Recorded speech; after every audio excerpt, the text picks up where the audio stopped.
നമസ്കാരം. അടുത്ത കാലം വരെ AI എന്നുള്ളത് നമ്മൾ സയൻസ് ഫിക്ഷൻ സിനിമകളിലൊക്കെ ഒരുപക്ഷെ കണ്ടിരുന്ന ഒരു പ്രതിഭാസമാണ്.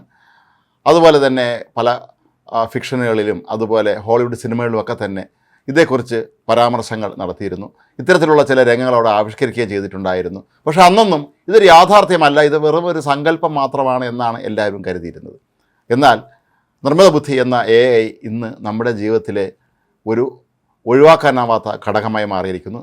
ഒരുപക്ഷെ നമ്മൾ അറിയാതെ പോലും നമ്മെ സ്വാധീനിക്കുന്ന ഒന്നായി നിർമ്മിത ബുദ്ധി മാറിയിരിക്കുന്നു. നമ്മളൊരു വാഷിംഗ് മെഷീൻ വാങ്ങിക്കുന്നതിനെക്കുറിച്ച് ചിന്തിച്ചു തുടങ്ങിയാൽ പിന്നീട് നമ്മുടെ സമൂഹ മാധ്യമങ്ങളിലൊക്കെ പ്രത്യക്ഷപ്പെടുന്നത് വാഷിംഗ് മെഷീനുമായി ബന്ധപ്പെട്ട കാര്യങ്ങളും അതിൻ്റെ പരസ്യങ്ങളും മറ്റ് വിശേഷങ്ങളും ഒക്കെ ആയിരിക്കും. അപ്പോൾ ഇതുപോലെ നമ്മുടെ മനുഷ്യൻ്റെ ബുദ്ധിയെ തന്നെ കീഴടക്കാൻ കഴിഞ്ഞ ഒരു വലിയ പ്രതിഭാസം തന്നെയാണ് AI അഥവാ നിർമ്മിത ബുദ്ധി.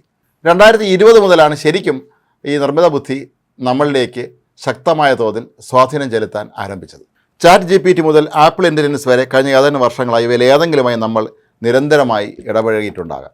ഒരുപക്ഷെ നമ്മൾ അറിയാതെ തന്നെ നമ്മൾ ഇതിൻ്റെ ഒരു ഉപഭോക്താവായി മാറിക്കഴിഞ്ഞു എന്നുള്ളതാണ് ഇതിൻ്റെ വാസ്തവവും. ഫേസ്ബുക്ക്, വാട്സപ്പ്, ഇൻസ്റ്റാഗ്രാം എന്നിവയുടെ ഉടമകളായ മെറ്റയും സ്വന്തം നിർമ്മിത ബുദ്ധിയുടെ പ്രത്യേകതകൾ വികസിപ്പിച്ചുകൊണ്ടിരിക്കുകയാണ്. എന്നാൽ യൂറോപ്യൻ രാജ്യങ്ങളിൽ, പ്രത്യേകിച്ച് ബ്രിട്ടനിലൊക്കെ തന്നെ ഈ നിർമ്മിത ബുദ്ധി വാട്സപ്പിലും ഫേസ്ബുക്കിലുമൊക്കെ ഉപയോഗിക്കുന്നത് മെറ്റ നിർത്തിവച്ചിരിക്കുകയായിരുന്നു. ഇതിൻ്റെ പ്രധാന കാരണങ്ങളിലൊന്ന് അയർലൻഡായിരുന്നു.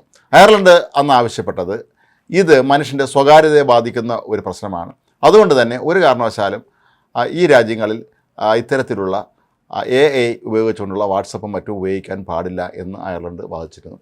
അതിൻ്റെ കൂടി ഫലമായിട്ടാണ് അവിടെ ആളുകൾക്ക് കാണാൻ കഴിയാതിരുന്നത്. എന്നാൽ ഇന്ത്യക്കാരെ സംബന്ധിച്ചൊക്കെ തന്നെ നമ്മുടെയൊക്കെ വാട്സപ്പുകളിൽ എത്രയോ കാലം മുമ്പ് തന്നെ ഈ ഒരു നീല വളയം പ്രത്യക്ഷപ്പെട്ടിരുന്നത് പലരും ശ്രദ്ധിച്ചിരിക്കും. ഇത് തന്നെയാണ് നമ്മുടെ മൊബൈലുകളിലേക്കെല്ലാം കടന്നു വന്ന നിർമ്മിത ബുദ്ധിയുടെ അടിസ്ഥാനശില എന്ന് പറയുന്നത്.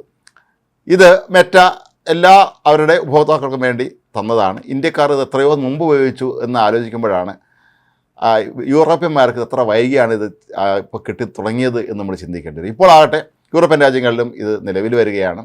അല്ലെങ്കിൽ വാട്സപ്പിലും ഫേസ്ബുക്കിലും ഇൻസ്റ്റാഗ്രാമിലും ഒക്കെ തന്നെ AI സംവിധാനം മെറ്റ പ്രയോഗിക്കുമ്പോൾ ഇത് ഒഴിവാക്കാൻ പറ്റുമോ എന്ന് പലരും സംശയം ചോദിക്കുന്നുണ്ട്.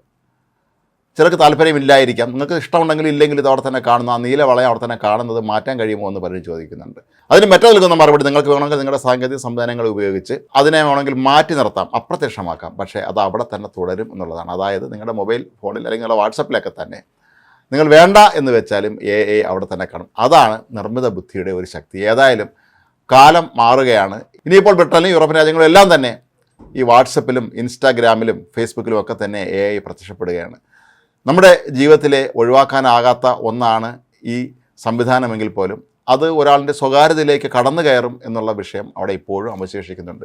നമ്മൾ ഉപയോഗിക്കുന്ന മൊബൈൽ ഫോണുകൾ പോലും സുരക്ഷിതമല്ല എന്ന നിലയിലേക്ക് കാര്യങ്ങൾ പോകുന്നു. നമ്മൾ സംസാരിക്കാതെ മൊബൈൽ നമ്മൾ അടുത്ത് വെച്ചിരുന്ന് നമ്മൾ സംസാരിക്കുന്ന വേളകളിൽ പോലും നമ്മുടെ പല വാക്കുകളും ഒരുപക്ഷെ ഇത് പിടിച്ചെടുക്കുന്നു എന്നുള്ള ആരോപണങ്ങളൊക്കെ തന്നെ നേരത്തെ നിലവിൽ വന്നതുമാണ്. ഏതായാലും യൂറോപ്പിനെ സംബന്ധിച്ചിടത്തോളം ഇതൊരു അവിഭാജ്യ ഘടകമായി മാറും എന്നുള്ളത് ഉറപ്പാണ്. നമ്മൾ ഇന്ത്യക്കാരെ സംബന്ധിച്ച് നമ്മൾ വളരെ നേരത്തെ തന്നെ ഇതിൻ്റെ ഉപഭോക്താക്കളാകാൻ കഴിഞ്ഞു എന്നുള്ളതാണ് നമ്മുടെ നേട്ടം.